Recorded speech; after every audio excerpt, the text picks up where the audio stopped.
दोस्तों नमस्कार। देश में ब्लैक मनी ना हो तो राजनीति की दुकान पर ताला लग जाए। सीधे कहें तो ब्लैक मनी है तो राजनीति चल सकती है, और राजनीति चल रही है तो मतलब ब्लैक मनी आपके पास है। क्योंकि इस देश की इकोनॉमी इस बात की इजाजत देती ही नहीं है कि जितना पैसा चुनाव के वक्त या राजनीति में लुटाया जाता है या राजनीति करते हुए कमाया जाता है, ये व्हाइट मनी हो नहीं सकती है। तो ब्लैक मनी एक पैरेलल इकोनॉमी का हिस्सा है, और इसी पर नकेल कसने का जिक्र 2014 में इस देश के मौजूदा प्रधानमंत्री ने किया था। जब सत्ता में नहीं आए थे तब कहा था जैसे ही सत्ता में आएंगे ब्लैक मनी पर नकेल कस दी जाएगी।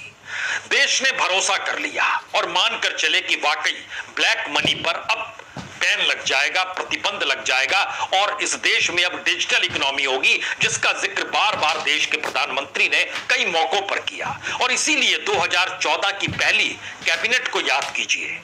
कैबिनेट हुई और उसमें यह निर्णय लिया गया कि एक एसआईटी बना रहे हैं ब्लैक मनी को लेकर।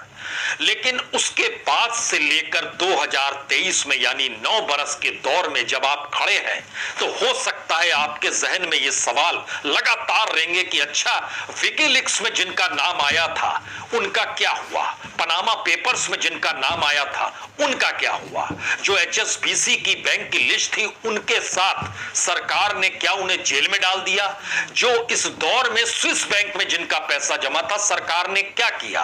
और दुनिया भर के लगभग 101 देशों के भीतर जो अलग अलग तरीके से पैसा वहां पर रखा जाता है, और भारत अपने तौर पर समझौता कई देशों के साथ कर चुका है कि ऑटोमेटिक तरीके से उनके नाम सरकार तक पहुंच जाएंगे। लेकिन इकोनॉमी में ब्लैक मनी का कितना योगदान है उंगलियों पर गिना जा सकता है। लेकिन जितनी बड़ी रकम बताई जाती है उतनी बड़ी रकम इस दौर में भारत के खजाने में नहीं पहुंची। यह तो एक हिस्सा है। दूसरा हिस्सा शुरू होता है कि दरअसल नोटबंदी 2000 रुपए को लेकर सरकार ने तय किया कि दरअसल ये 2000 रुपए ब्लैक मनी के ही हिस्सेदारी में बहुत आगे बढ़ चुके हैं, तो अब इसे रोका जाए।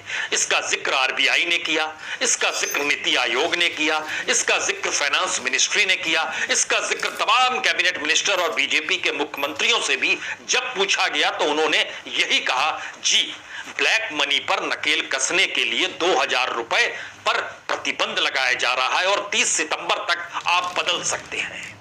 एक क्षण के लिए आप लौट चलिए 6.5 बरस पहले और याद कीजिए उस समय प्रधानमंत्री चूंकि खुद राष्ट्र के नाम संदेश दे रहे थे तो खुले तौर पर कह रहे थे कि दरअसल जो ट्रांजैक्शन में तकरीबन 17 लाख करोड़ से ज्यादा है उसमें बड़ा हिस्सा ब्लैक मनी का है।